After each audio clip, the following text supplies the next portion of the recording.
Halo semuanya, senang sekali bisa kembali bersama kalian di episode kali ini.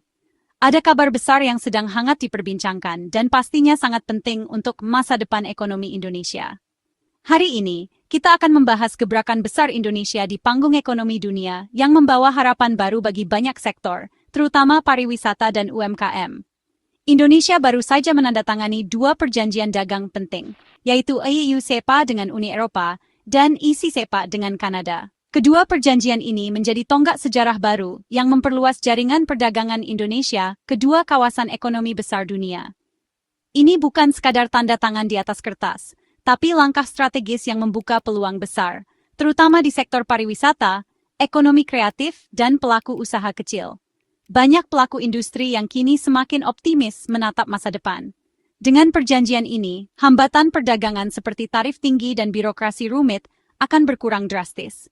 Produk dan jasa Indonesia, mulai dari kopi, kerajinan tangan, hingga layanan pariwisata, kini lebih mudah masuk ke pasar Eropa dan Kanada yang sangat potensial. Selain itu, perjanjian ini juga memperkuat posisi Indonesia di kancah internasional, menunjukkan bahwa Indonesia mampu bersaing dan bernegosiasi di level global. Dengan memperluas mitra dagang, Indonesia mengurangi ketergantungan pada satu negara atau kawasan saja, sehingga ekonomi kita menjadi lebih tangguh menghadapi tantangan global.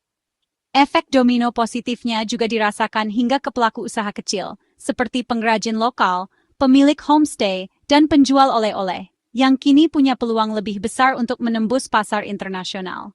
Pariwisata Indonesia kini punya peluang lebih besar untuk bersinar di mata dunia.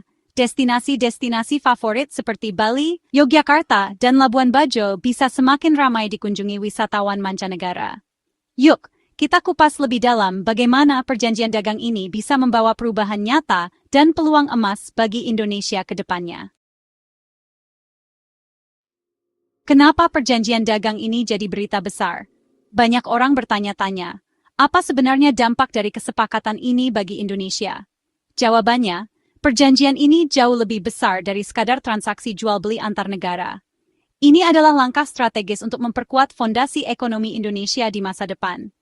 Dengan adanya perjanjian ini, pelaku usaha baik skala besar maupun UMKM mendapat peluang baru untuk berkembang dan bersaing di pasar global. Uni Eropa dan Kanada adalah mitra dagang yang stabil dan kuat, membantu ekonomi kita tetap tumbuh di tengah gejolak global.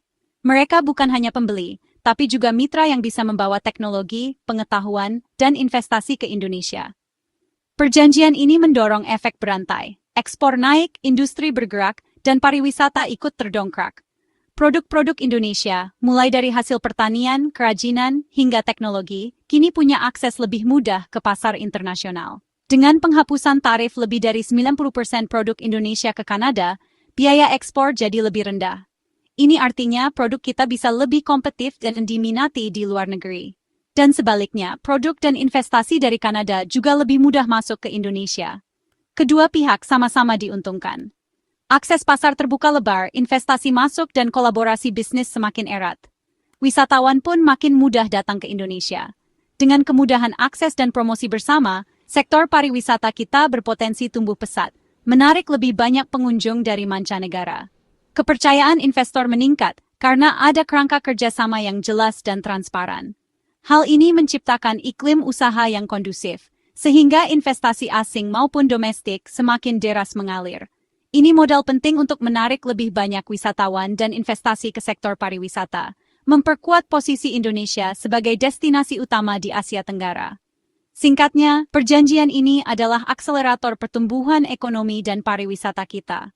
Dengan fondasi yang lebih kuat, Indonesia siap bersaing di kancah global dan membawa manfaat nyata bagi masyarakat luas.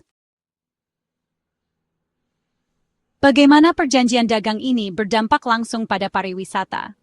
Pertanyaan ini menjadi sangat relevan di tengah upaya Indonesia untuk meningkatkan jumlah kunjungan wisatawan asing setiap tahunnya.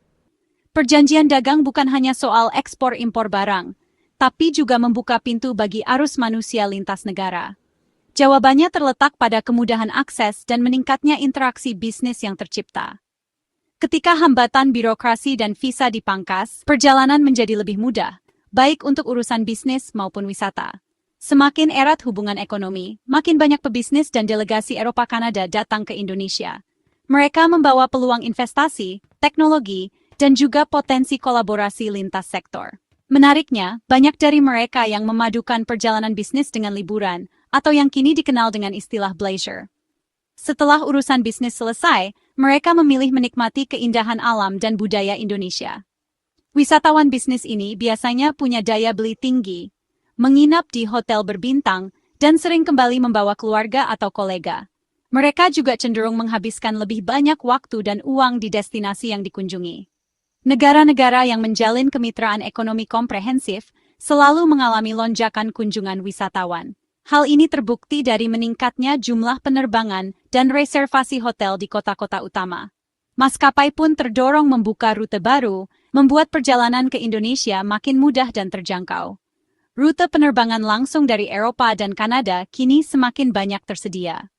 Konektivitas udara yang membaik adalah kunci pertumbuhan pariwisata. Semakin banyak pilihan penerbangan, semakin besar pula peluang wisatawan untuk datang. Perjanjian dagang ini secara tidak langsung mengatasi tantangan konektivitas internasional kita. Pemerintah dan pelaku industri pun semakin aktif berkolaborasi untuk memperbaiki infrastruktur dan layanan. Hasilnya, lebih banyak wisatawan Eropa dan Kanada akan menjelajahi Indonesia, menikmati kekayaan budaya, kuliner, dan keindahan alam yang kita miliki.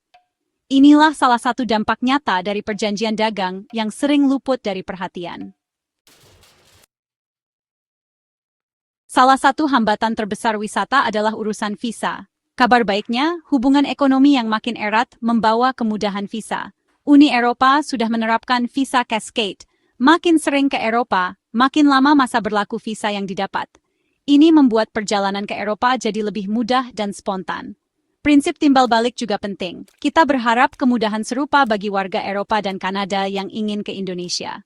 Jika visa ke Indonesia makin mudah, arus wisatawan dari sana pasti melonjak. Kemudahan visa adalah pelumas utama roda pariwisata. Asas resiprokal timbal balik adalah kunci arus wisatawan dua arah yang seimbang. Jika negara mitra memudahkan visa untuk kita, kita juga harus memudahkan mereka. Ini bukan hanya adil, tapi juga strategi agar Indonesia jadi destinasi utama. Kemudahan visa meningkatkan citra Indonesia sebagai negara ramah dan profesional.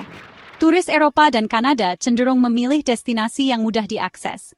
Goodwill yang tercipta akan mendorong promosi dan investasi lebih lanjut.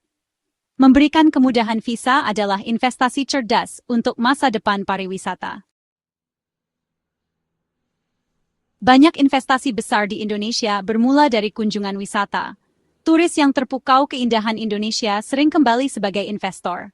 Pariwisata adalah etalase peluang bisnis. Dari secangkir kopi di Ubud bisa lahir ide membangun resort atau pusat yoga. Perjanjian dagang memperkuat fenomena ini dengan memberikan kepastian hukum bagi investor asing. Setiap perbaikan infrastruktur wisata adalah undangan bagi modal asing. Pemerintah dan masyarakat yang serius mengembangkan pariwisata akan menarik lebih banyak investasi. Pariwisata dan investasi berjalan beriringan, saling memperkuat. Jangan remehkan kekuatan pengalaman wisata, bisa jadi awal investasi miliaran. Pemerintah sudah membuka jalan lewat perjanjian dagang, kini giliran pelaku usaha pariwisata bergerak cepat. Kolaborasi B2B sangat penting. Hotel, agen perjalanan, dan pengrajin harus aktif menjalin kemitraan dengan mitra Eropa dan Kanada. Acara tabletop meeting, business matching, dan pameran internasional jadi kunci memperluas pasar. Pelaku usaha harus beradaptasi dengan standar dan selera pasar Eropa-Kanada, terutama soal keberlanjutan dan pengalaman otentik. Tingkatkan kualitas layanan, libatkan komunitas lokal, dan tonjolkan keunikan Indonesia. Inilah saatnya naik kelas dan membuktikan pariwisata Indonesia berkualitas dunia. Jangan hanya menunggu bola, jemput peluang yang sudah terbuka lebar. Meski peluang besar, tantangan tetap ada. Hambatan non-tarif seperti standar lingkungan dan kualitas di Eropa Kanada harus dihadapi. Produk dan destinasi wisata kita harus ramah lingkungan dan berkelanjutan. Standar kesehatan, keamanan, dan layanan harus ditingkatkan agar bisa bersaing. Investasi pada pelatihan SDM dan sertifikasi sangat penting. Persaingan makin ketat, bukan hanya dengan sesama di dalam negeri, tapi juga destinasi lain di Asia Tenggara. Keunikan budaya, kekayaan alam, dan keramahan harus terus dipromosikan secara kreatif. Tantangan ini adalah peluang untuk berinovasi dan memperkuat posisi Indonesia.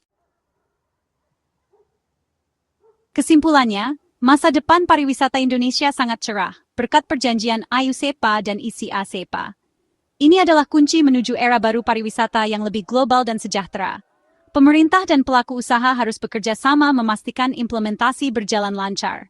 Regulasi dipermudah, kualitas layanan ditingkatkan, dan inovasi produk wisata terus didorong. Efek domino perjanjian ini diharapkan terasa hingga ke masyarakat bawah, dari petani, nelayan, hingga seniman lokal. Pariwisata berkelanjutan dan inklusif adalah tujuan utama. Keramahan dan kehangatan bangsa Indonesia adalah daya tarik utama. Mari sambut wisatawan dunia dengan bangga. Pariwisata Indonesia siap terbang lebih tinggi.